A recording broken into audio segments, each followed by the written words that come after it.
नमस्कार दोस्तों, स्वागत है आपका हिंदी नॉलेज शो में। तो दोस्तों, रूस यूक्रेन विवाद में आज एक बहुत बड़ा मोड़ आया है, क्योंकि रूस ने यूक्रेन की सीमा की तरफ अपना सबसे ताकतवर, सबसे एडवांस और सबसे बड़ा हथियार रवाना कर दिया है।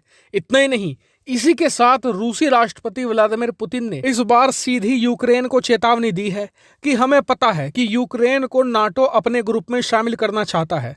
मैं यूक्रेन से कहना चाहता हूं कि अगर ऐसा इनविटेशन आया है, इसे यूक्रेन तुरंत रिजेक्ट कर दे, क्योंकि अगर यूक्रेन नाटो का इनविटेशन एक्सेप्ट कर लेता है और नाटो में शामिल हो जाता है तो यहां पर रूस बड़ा सैन्य एक्शन भी ले सकता है।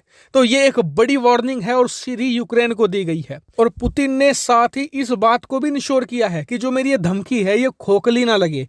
इसी धमकी के साथ उन्होंने अपना एक बेहद ही बेजोड़ हथियार यूक्रेन की सीमा की तरफ रवाना कर दिया है, जिसका नाम है S-500 Prometheus air defence system. और इसके बारे में मैं आपको सिर्फ इतना ही बताऊंगा कि आज की तारीख में इस पूरी धरती पर कोई भी ऐसा मोबाइल डिफेंस सिस्टम मौजूद नहीं है जो इसका मुकाबला कर सके। S-500 Prometheus number 1 air defence system है, और जो नंबर 2 पर है वो भी रूस का S-400 Triumph air defence system है। और आपको बता दूं कि रूस ने S-500 को हाल ही में तैयार किया है। हाल ही में ये रूसी सेना में शामिल हुआ है और इसकी जो पहली तैनाती है वो यूक्रेन की सीमा पर की गई है। वहीं हैरानी वाली बात यह है कि कल को अगर मान लीजिए रूस और यूक्रेन का युद्ध भी हो जाता है तो S-500 का तो 1% भी यूज नहीं होगा। तो फिर S-500 को यूक्रेन की सीमा पर भेजने का क्या मतलब है? तो इस पर जो रूसी मामलों के विशेषज्ञ हैं उनका कहना यह है कि ये बात पुतिन को भी पता है कि S-500 या S-400 या इससे भी भयानक जो मिसाइलें हैं वो पुतिन ने इसलिए नहीं भेजी यूक्रेन की सीमा पर कि यूक्रेन के खिलाफ इस्तेमाल किया जाएगा।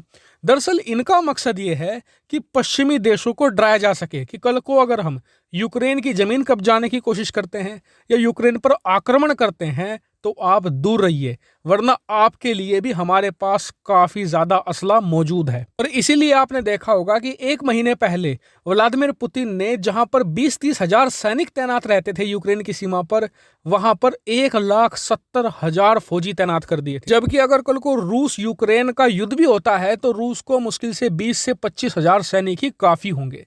दरअसल इतनी बड़ी तैनाती का मकसद है यूरोपियन देशों को डराना कि अमेरिका के कहने पर हमसे युद्ध करने मत चले आना, हम तुम्हारे लिए भी तैयार हैं और तुम्हें भी युद्ध में पछाड़ देंगे। तो ऐसे में ये व्लादिमीर पुतिन की एक सोची समझी रणनीति है। अब देखने वाली बात यह है कि अमेरिका इसकी काट कैसे करता है। अभी तक अमेरिका की सिर्फ एक ही रणनीति रही है कि यूक्रेन को ज्यादा से ज्यादा घातक हथियार सप्लाई किए जाएं।